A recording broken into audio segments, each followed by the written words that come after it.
Welcome to Advisor Talk with Frank LaRosa. Brought to you by Elite Consulting Partners, it's the only podcast offering unfiltered guidance and direct advice for all things concerning financial advisors, RIAs, and the practitioners in the wealth management business. Learn more and subscribe today at eliteconsultingpartners.com/podcast. And now, here's your host, Frank LaRosa. Hey everybody, welcome to Advisor Talk with Frank LaRosa. I'm your host, and once again I'm joined by Elite Consulting Partners, Director of RIA Services, Vince Leto. Vince, what's cooking? Oh, just another wonderful morning here in Jersey. It's all good. Awesome. It's nice. It's freezing outside. A little snow and ice, but no biggie. Never hurt anybody, right? Anyway, so welcome back to the show. If you listened to our previous episode, we were talking about the RIA basics and the sort of what does an RIA mean and what is an IAR and all that, and what is a hybrid, all of those things. So welcome back to the show. If you missed that show, you want to go back to that show and check it out. So today we're really going to talk specifically about is an RIA structure the right structure for you in setting up the next sort of phase of your career, right? If you're at a wirehouse firm and you're looking to get away from the wirehouse for whatever reason, we're not going to pick on wirehouses today, maybe a little bit, but we have clients tell us, I'm thinking about going RIA, and then we get into this conversation about, well, what do you know about it? Why? They don't necessarily know the answers to those questions, or, well, I'm at 60 million and I want to go RIA, or I'm at 100 million or 90 million and I want to go RIA because I hear that's where I make the most money, right? All these things are sort of are correct and not correct. So Vince, in your experience, you've been doing this a long time, right? Just why does someone, generally speaking, want to go RIA, right? Yeah. And why shouldn't? And then what are in your mind the parameters of what makes sense and what doesn't make sense? Well, I think too, and like you're kind of talking about wirehouses, right, or IBDs. I think they're crucial to the industry, right? There were advisors typically start. That's where I started my career in the financial world, right? So working as a retail rep at Morgan Stanley and trying to build a book and selling preferreds and IPOs that they had available. So it was great. It was a great training world to learn about the business, learn about finance and cold calling, right? How to build a book, right? But there becomes a point where you become more and more successful. And I used to explain it to advisors that you're at the point where the firm needs you more than you need them, right? In the beginning of your career, you need a big firm to establish your book, and right? Systems. It helps, right? But you're at a revenue point, or you've built a book to 100, 200, 300, whatever the number is, right? And you get to the point where they need you more than you need them. And quite frankly, now it's not 40, 50 years ago. There's a lot of options that are available to you, right? So, creating an RIA is one option, tucking in as an IAR is another option, and might be a better option for more advisors, right? I think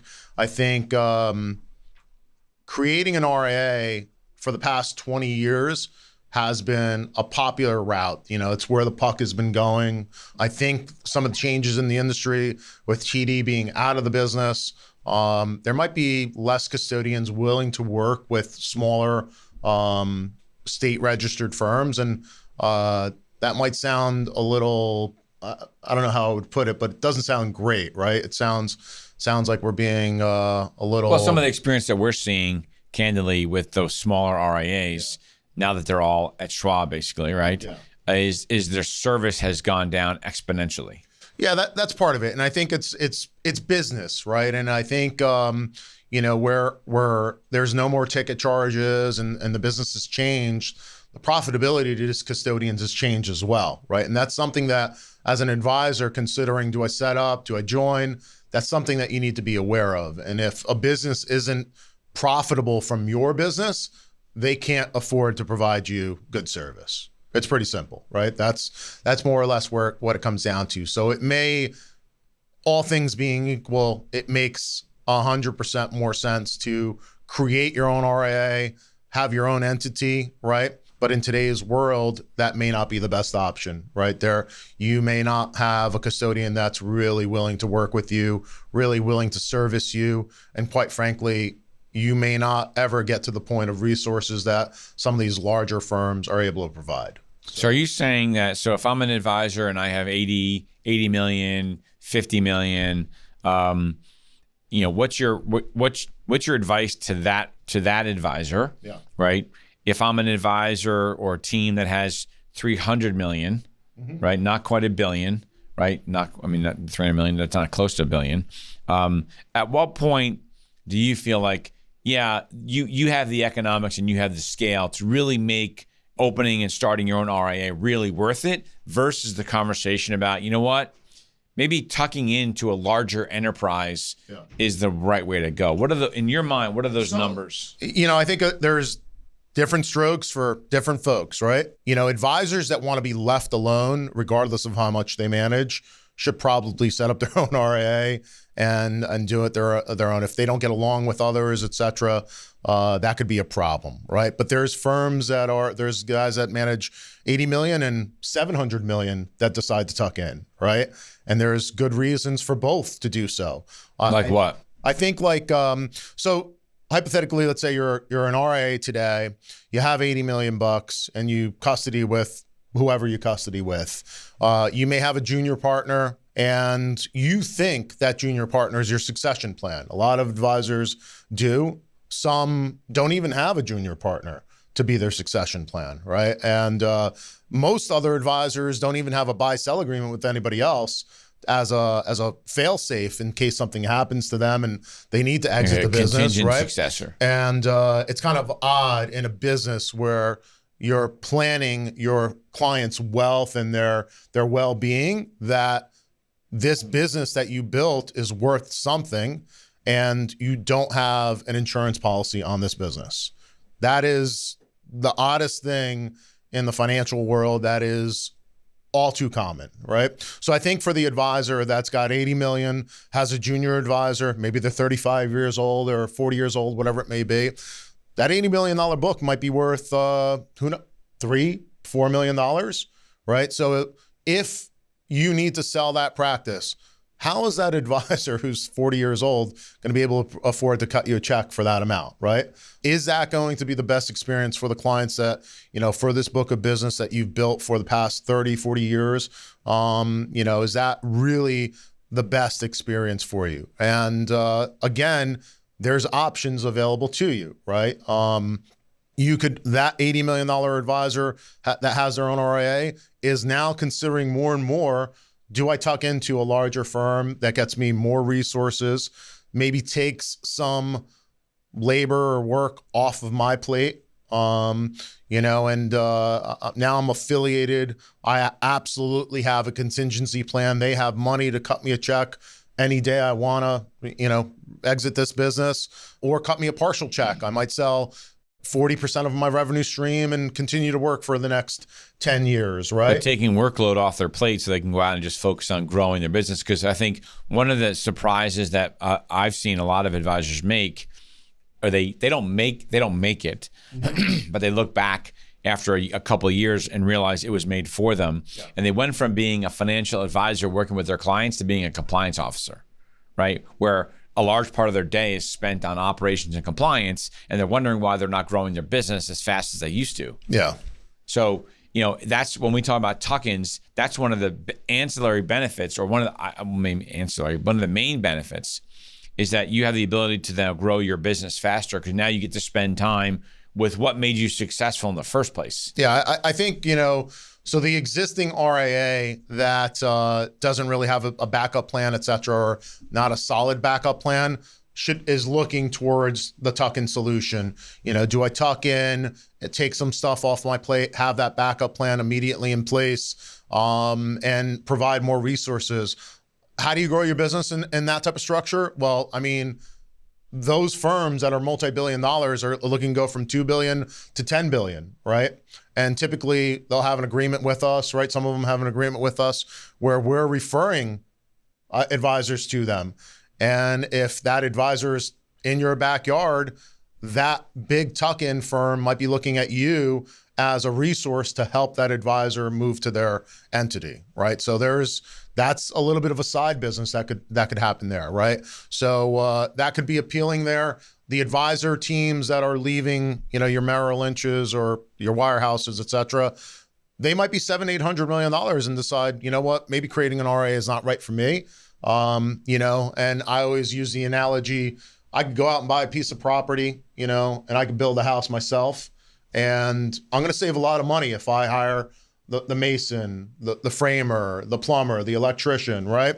But I'm probably going to build a house out in the middle of the woods, right? It may be a little bit crooked. The windows might be, all jacked up. And, but I saved, I don't know, 10, 15%.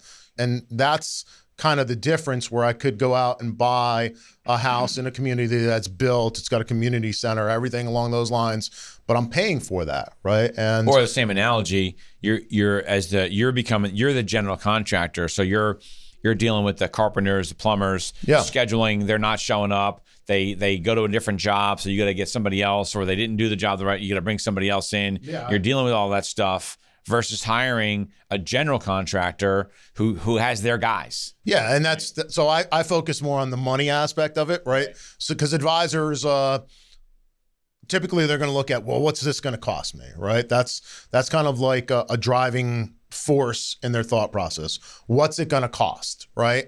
And I think they sometimes are not misguided, but misunderstood that there's a value in affiliating, right, versus doing it on your own, right? Well, what's your time worth? What's your time worth? And you're going to be dealing with that independent contractor. And in this world, it's not a plumber, it's your billing and reporting system. Which CRM system am I going to buy?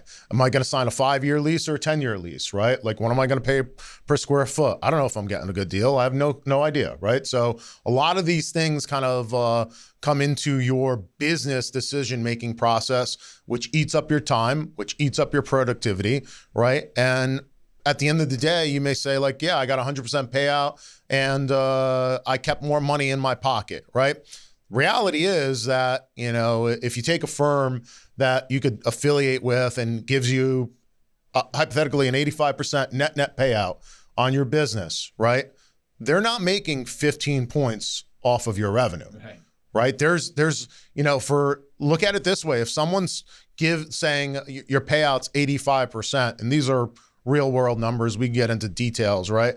But if they're giving you 85%, they're giving you that billing and reporting, the CRM system, they've got and the support to run those support. things. The other thing too is that is kind of like missed. Typically, these tuck-in solutions are going to have more than one custodian, right? That's a huge, huge factor, right? And when their service team calls XYZ custodian versus you at $100 million calling XYZ custodian, it is a world of difference in the turnaround time to get things done. That could be a check request for your client. Your client could call you and say, hey man, I know we talked about I was going to buy a house. I need the money today, right? And sometimes service teams react faster to a $3 billion RIA firm versus a $100 million RIA firm. I mean, you may find that odd, right? There's different service teams within those custodians. I joke, right? It's not odd, right? You're not going to react to a $10 million client the same way you're going to react to a $100,000 client, right? It's just, you segment your book, and every business is going to segment their book as well. And some of these custodians are $10-20 billion, easily. And if they have $10 billion with Schwab, and you're underneath them. Well, other thing is, usually those RIAs have their own internal service team that you're going to be working with. Yeah. So it's sort of like, hey, let us call the custodian and fight the fight. You go back to servicing your client. All of those things are really important to save brain power. That is just the reality, right? Yeah. Look, advisors I think there's a different perspective, especially this is really to wirehouse guys, because I think that if you're $1 million or $2 million producer and you have $300 million at Morgan or Merrill Lynch, like, congratulations, like you're a big deal there. In the RIA world, you're not. Like, in the RIA world, You're just not. You're, I would say, average, maybe even below average. So you might think that you're going to get, that's just a hard truth, right? You might think that I'm $300 million. They should roll over for me. They're not going to, right? They're just, because they're going to take a phone call from a $10 billion RIA before you, right? And so I think that the economic component of it is, and we'll do that also at another call. 100% isn't 100%. If you're running your own practice, that 100% may end up going down to 70 or 65 or 70, whatever the number is, right? Versus an RIA that says, tuck into us. Yeah, I'm giving you 85, but you end up making more money. We go through this exercise all the time with clients where, and this is not just the RIA world, this is just also in the independent broker-dealer space. Sure. Where you look at two different firms, and one firm is saying, well, I'm going to give you a 95% payout, and then we have all these other charges underneath here, that we're going to charge you, and somehow you get down to, 70%, let's just say, right, or 80% before your local expenses, right? So let's just say it's 80%. And then another firm says, well, we're going to give you 80% all in, right? And advisors, for whatever reason, have a hard time psychologically understanding the difference, right? If it's 80, it's 80. It doesn't matter how you get there. As a matter of fact, the 80 all in, sometimes it's easier to deal with. It's all in the details, right? You might get a 95% payout. Oh, but wait, your $1 million account has a 10 BIP platform fee before that revenue goes to your 95%. Before the payout. 90%. So your business is not to know all the options that are out there. Your business is to manage your clients' expectations. Our business is to tell you what those options are and not to waste your time on what we think are the best options for you. So that's again, don't build your own house. Come to us, right? We're that general contractor, right? We're helping you. We're saving you time, and we're gonna give you the best product your money could buy. Period. And that's valuable. You made a point, and you said sometimes the larger broker dealers are multi-custody. Yeah. Right. The RIAs. Yep. RIAs. Why? Which is basically multi-custody for the audience, right? Down to basics. That means they have a relationship with Schwab and Fidelity, maybe Pershing, maybe some others. We work with some RIAs that have multiple. They work with Goldman Sachs and firms that you don't realize have custodial businesses. Yep. We work with them. So again, you don't know what you don't know. Well, we know. But what's the importance of working with a firm that has multiple custodians? So inevitably, as you are doing your job and you're running your seminars, you're prospecting, and you get a referral from someone, you may come across a family that has $15, $20 million. That's not really uncommon these days. And maybe they've had their accounts at Fidelity for the past 25 years. And you're in conversations, great, that we like it. Let's move forward. Now, if you're your own RIA, and even if you have $300 or $400 million, you're pretty much going to have one custodian, right? You're not going to segment or fragment 300 million, 150 here, 150 there, because 300, I hate to say it, but you might be a B or C level client. Well, Pershing's minimum is 300 million or something like that, right? I mean, you're going to be, to put it nicely, you might be a B or C level client at 300 million with some of these custodians. At 150, they might not even want to work with you, right? So if you're 300 million, whatever your number is, it's going to be more difficult for you to have more than one custodian. Now, fast forward, you have $25 million opportunity. You custody with Schwab, and that account is at Fidelity. They don't want to move Fidelity.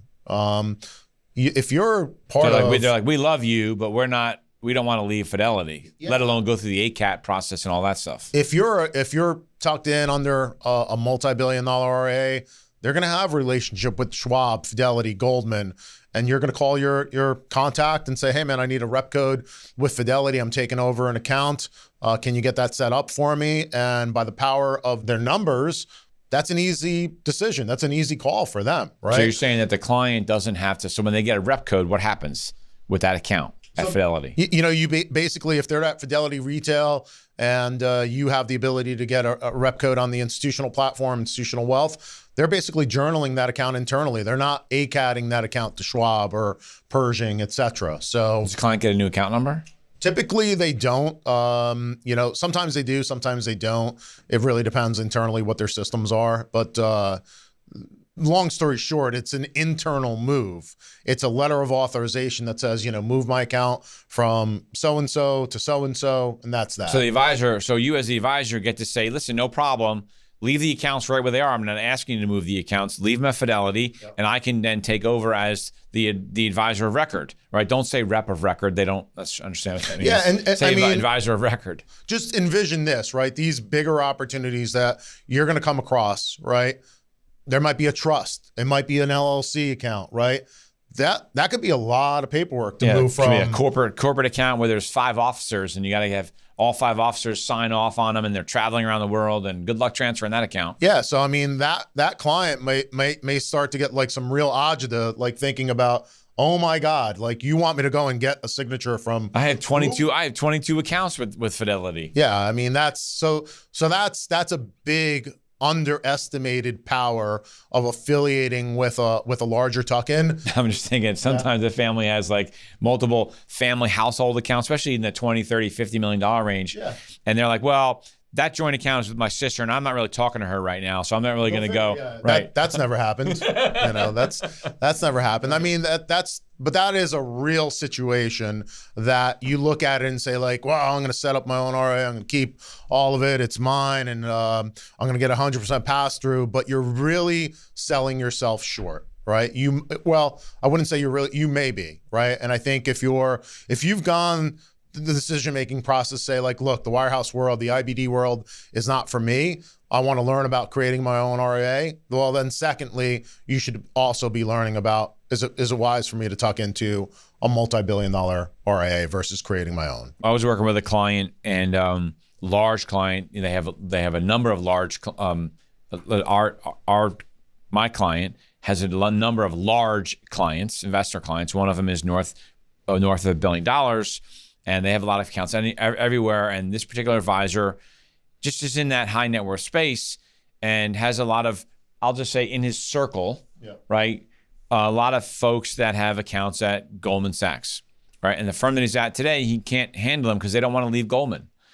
So we were able to introduce him to, the question was, do I start my own RIA and pick Pershing or whatever, right? Because he's not going to be able to just pick Goldman. And I introduced him to a firm that we work with that has all of the custodial relationships, including Goldman Sachs. And so we're going down that road because he now can go, just like your example, those clients can leave when he comes across a client that wants to work with him but doesn't want to leave Goldman Sachs for whatever reason. They want either the cachet or they want the deal calendar, they want the alternatives, the private investments. There's a lot of reasons, right? He now will be able to access all of that entire platform, and the client doesn't have to move their account. That's the kind of stuff that's out there that people don't know about, right?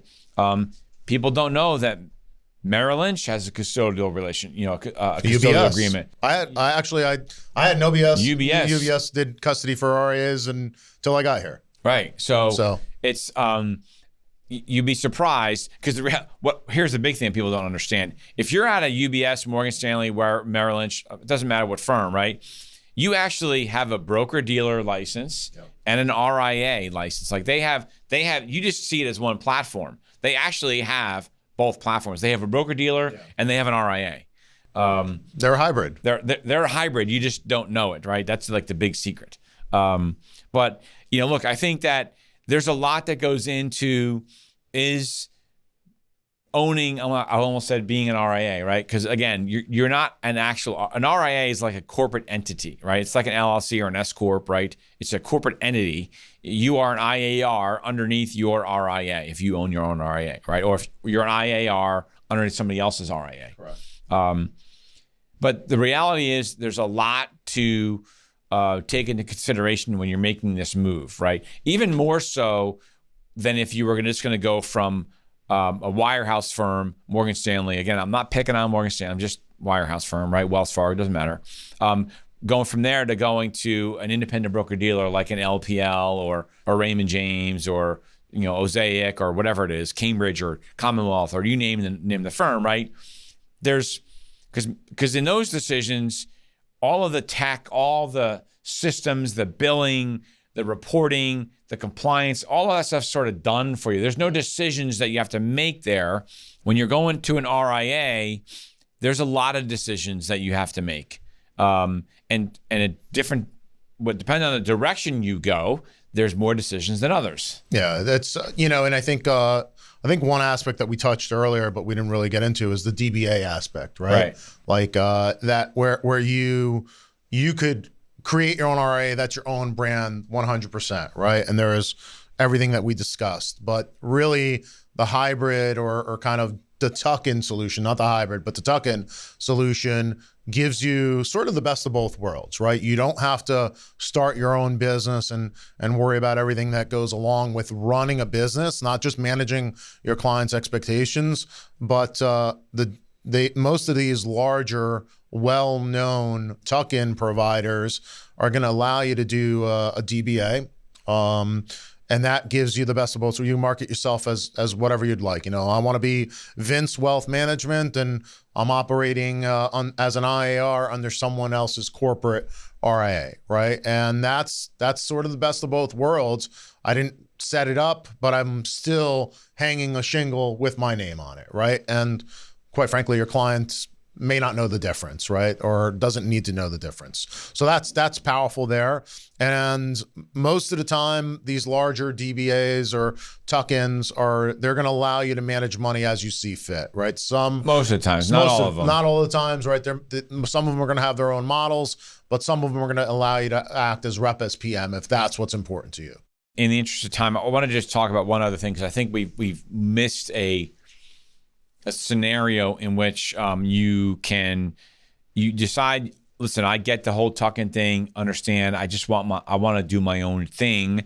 Are there companies out there that I can work with and affiliate with as like a partner office that do all the stuff for me?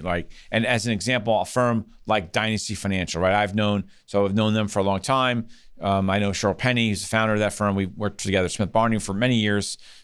Great organization. What do those types of firms do for you? How do they play a role in this whole sort of this landscape here? So firms like that could play a number of roles, but let's say, they're a back office provider, right? They're kind of like a service provider that is an intermediary where you could set up your own RIA, but use all the knowledge and expertise that a Dynasty has over doing it for X amount of years, working with, I don't know how many firms they work with, but probably over 50 that are affiliated with them. They're tremendously successful. So again, there's value in partnering with a firm like that, whether it's simply as a back office provider or you actually tuck in under their corporate RIA. Right, because they're going to help you set up your RIA. Then they're going to basically say, hey, this is our recommended tool set. Yep. What I found is the majority of larger institutional RIAs are using the same tech.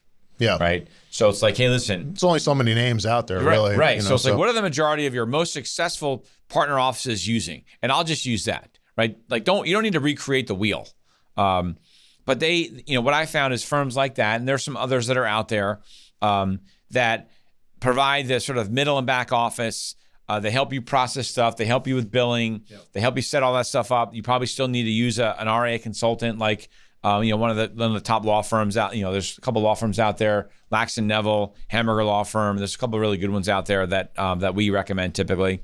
But then they also enable you to help with lending situations, right? If you have a more sophisticated client base where you need to be more creative in terms of where you're going for lending or private equity deals, they bring that kind of stuff. They're bringing that intellectual capital to the table, so because again, you don't know what you don't know. So lean on someone like that. Now there's a cost to it. Yeah. It's like that. They're like the general contractor. So basically, again, I think advisors are some of them are very analytical, right? And they're looking at the actual dollars and cents. What's this going to cost me? And I think from a certain perspective, I mean, I grew up in New Jersey, right? I'm a North Jersey guy. I always look at sometimes, what's the angle on this, right? How are you trying to make $1 off of me, right? Right. Yeah. And I think like a lot of advisors, some of them are more professional about going about that, or some of them aren't, right? They get to the point, and we can appreciate that. Yeah. But I think like there's an aspect that, if you make $1 off of my business, man. Yeah, take it from me. Yeah, like, you're stealing, right? Right. And meanwhile, they've been in the wirehouse world for, I don't know, 30 years, et cetera, right? It's kind of, but there's a value in it, right? And I think some advisors may have heard stories where, you join a firm like a Dynasty as a back office provider or some of the others, and then they kind of say like, oh man, this is pretty expensive, I could replace this after using them for 2-3 years.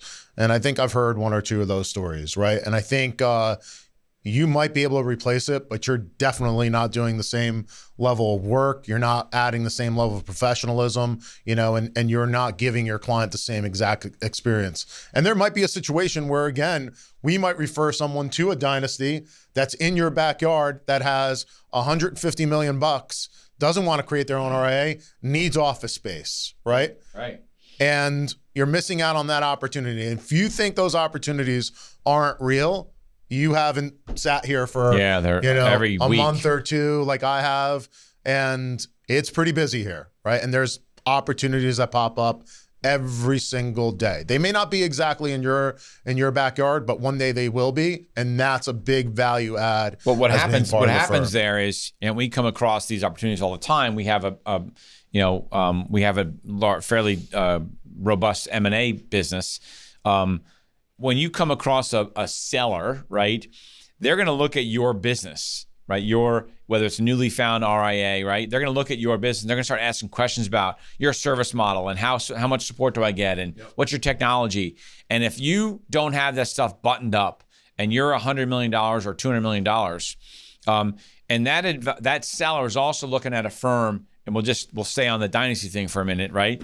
And that seller is also looking at a $500 million, $600 million RIA that's on the Dynasty platform. You're going to lose, right? Other than if it's a cultural thing and you have an office 3 minutes from the advisor and whatever, you're generally not going to be able to compete with the advisor that's working with Dynasty because of the platform and the service model that Dynasty through and that RIA is bringing to the table.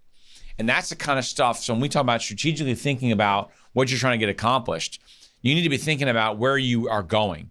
One of the questions I ask advisors all the time is, what do you want to be when you grow up, right? If you're $500 million today, where are you trying to go, right? Are you trying to get to $2 billion or $3 billion? Okay, you need a business model and an affiliation model that's going to help you get to that as fast as possible. Yeah, maybe you can do it by yourself, but it might take you twice as long. And so there's an opportunity cost there versus paying a little extra, working with whether it's Dynasty or some of the other firms. And the extra, you might be talking about like 2 to 3 bips. Right. It's right. Exactly. Like you're not, we're not talking about 10 or 15 basis. On $1 million in production, you're talking about like $20,000 or $30,000 a year. Yeah. Right. You could argue that you probably spend more money on lunch. Yeah. Right.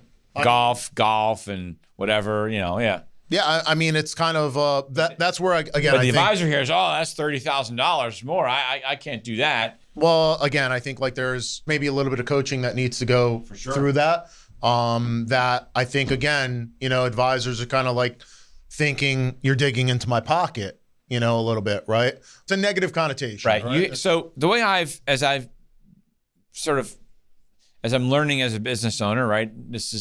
I started Elite 12 years ago, and I came from the wirehouse world. And what I started to learn, which helped me as I grew and was making larger investments, is just that.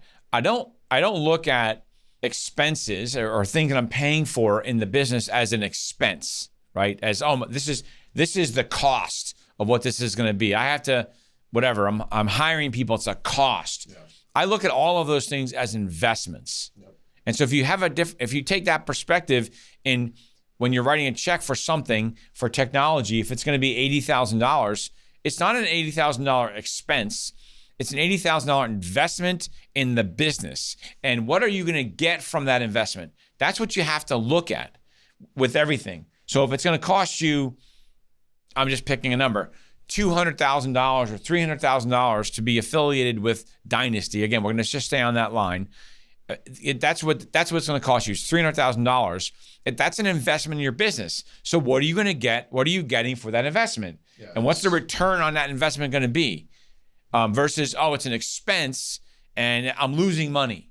You can't look at it that way. Like if that's how you're going to look at everything, you're probably better off in a W-2 world. Well, yeah, I mean, it's kind of like, affiliating with somebody. You almost have to be like along the lines of like, if you're not growing, you're dying, right? Which is my attitude. Right. So businesses that aren't growing are dying, right? They're going to be out of business. And I mean, I've only been here for a short amount of time. And obviously, Frank is not penny wise and pound foolish, right? That's one way to look at it. I think we're about to expand, right?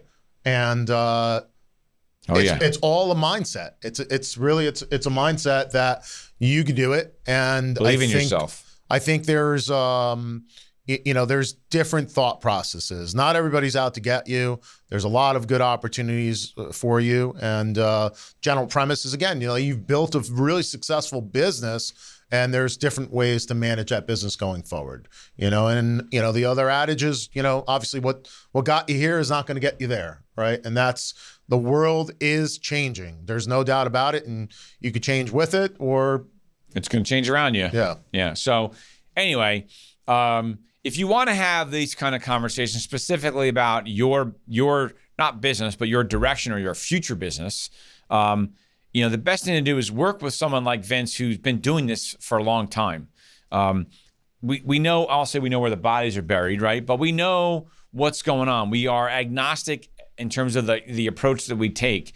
If you're talking to, and I'm not picking on Schwab, but if you're talking to a recruiter at Schwab, right, they're going to tell you why Schwab is the best place to be, and that's it. They're not going to give you the other options. Yeah.